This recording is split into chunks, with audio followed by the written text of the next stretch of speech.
Samsung's Galaxy S3 is one of the most successful Android smartphones ever, with over 40 million units sold. How does the new BlackBerry stack up against the Samsung heavyweight? Let's find out. I'm Michael Fisher, this is Pocket Now, and this is BlackBerry Z10 versus Samsung Galaxy S3.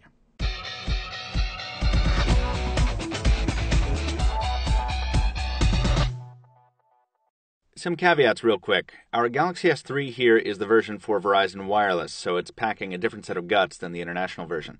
Also, the Galaxy S series runs Samsung's proprietary TouchWiz skin atop Android, so this comparison only applies to Samsung-built Android devices, most specifically, of course, the Galaxy S3. Now, just like yesterday's Lumia 920 comparison, we're going to compare these devices in terms of hardware, software, ecosystem, and camera. If you missed yesterday's video, avoid missing future ones. Subscribe and follow us in the links in the description down below. Jumping right into hardware, we'll go ahead and get specs out of the way first, so get out your notepads and your calculators. Our American Galaxy S3 here is packing the dual-core Qualcomm S4 running at 1.5 GHz and backed up by 2 GB of RAM, but most global versions use the quad-core Exynos processor and a single gig of RAM. Those differences aside, the Galaxy S3 comes with either 16, 32, or 64 gigs of onboard storage, expandable up to an additional 64 gigs using microSD expansion. The situation on the Z10 is a little simpler. The version BlackBerry has announced, our unlocked variant here, sports a 1.5 GHz dual-core processor backed up by 2 gigs of RAM and 16 gigs of onboard storage. That's also expandable via microSD up to an additional 64 gigs of storage, and there's LTE on board here as well. With the exception of onboard storage, then, these two units are fairly well matched, but there are some rather visible differences. To start with, the 2100 mAh pack on the Galaxy S3 is significantly larger than the 1800 mAh battery on the BlackBerry. Fortunately, both are removable for quick swapping. The displays are fundamentally different as well. The Galaxy S3's 4.8-inch Super AMOLED panel dwarfs the BlackBerry's 4.2-inch LCD, and it delivers more saturated colors and deeper blacks. The BlackBerry's screen, though, offers higher pixel density, a higher resolution overall, and depending on your own personal hardware build, it's more manageable with one hand. It's not shielded by Gorilla Glass due to its so-called touch-on-lens display technology, but it is sunk ever so slightly below the bezel. Hopefully, that'll provide some protection against drops. That leads us into build quality, where the difference in design is striking. These are both thin, light smartphones, separated only by a 0.5 millimeter in thickness and 4 grams in weight, but they feel completely different in the hand. The Galaxy S3, with its slick, smooth plastics and wide radius corners, feels and looks like the pebble Samsung intended, but compromises in the design, like this fake brushed metal border, give it a cheap appearance from some angles. The BlackBerry, by contrast, is a study in straight lines, aggressive right angles, and hard, unyielding plastics. The soft touch back cover is stippled and easy to grip. The buttons are machined stainless steel, and this device as a whole feels solid, much more so than its Samsung contemporary. The BlackBerry features the same NFC capability as the S3, and, sadly, the same lack of wireless charging support out of the box, but it does include a dedicated HDMI out port in lieu of requiring an adapter. BlackBerry's new OS is rather unlike anything on the market, and that definitely includes Android 4.1.1 running underneath the TouchWiz Nature UX. By now, we're all familiar with Android's interface paradigm, the app drawer, the notification shade, and most visibly, the multiple home screens full of rearrangeable shortcuts, icons, and widgets. The Android OS is the most customizable major mobile platform on the market. Even right out of the box, you can pretty much arrange your home screens any way you want. That's not the case on BlackBerry 10, which locks you into the new BlackBerry way of doing things. There is the familiar app drawer off to the right, but the home screen is dominated by a collection of currently running apps shown in minimized boxes called active frames. These can act like widgets if the developer has built that functionality in, which is cool. If not, they just appear as static snapshots of applications, which is less cool. Apps can be opened or closed right from this view, similar to Android's built-in multitasking ribbon, but the difference with BB10 is that the Task Manager isn't hidden in a separate area, it's at the heart of the experience. In lieu of Android's notification shade is the BlackBerry Hub, which lives off to the left side of the active frames and aggregates all notifications into a single view. Third-party apps like Gtalk also make use of the hub after they're installed, so you have one big unified inbox. That's also true of Android's notification shade, and so is the ability to peek at messages while not leaving the app you're currently in, but the devices do it differently.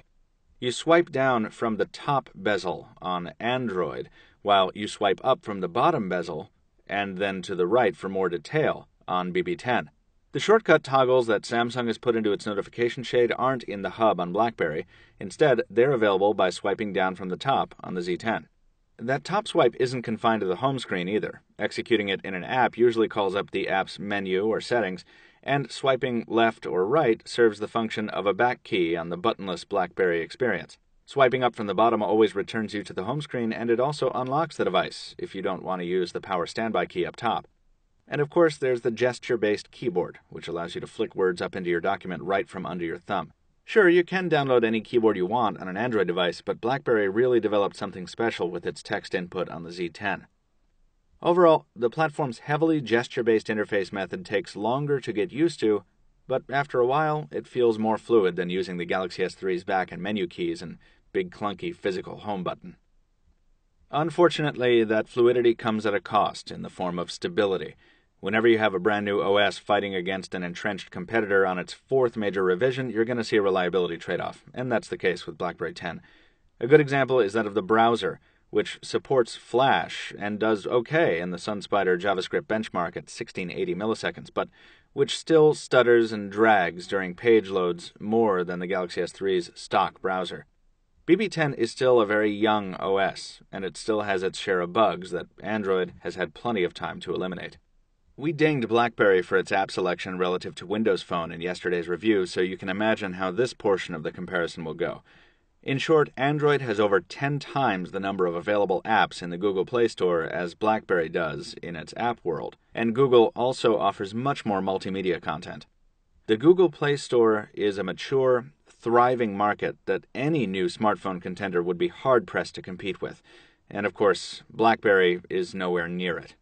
That said, BlackBerry did come strong out of the gate, announcing relationships with big-name app vendors and managing to woo developers into building or porting over 70,000 apps for the platform at launch. Yeah, many are knockoffs, and there are significant holes. Massive gaps, really, so if you're someone who relies on a solid third-party app ecosystem, it'll be a long time before BB10 catches up with your needs. But BlackBerry has shown that it's not going to settle for a stagnant app and content store, so it is definitely worth keeping an eye on.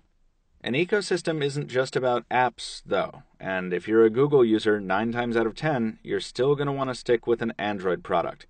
BlackBerry will interface just fine with your email, calendar, and contacts, but Google has innovated and integrated so much on the Android side with apps like Google Now that you're really missing out on a lot of the Google experience by carrying any other device. Even after months and months on the market, the Galaxy S3 still packs one of the better smartphone cameras out there. It delivers good results with appropriate color balance and contrast, and even does fairly well in low light and other challenging shooting environments, thanks to an elaborate suite of settings and options in the viewfinder software. It does tend to err on the warm side, though.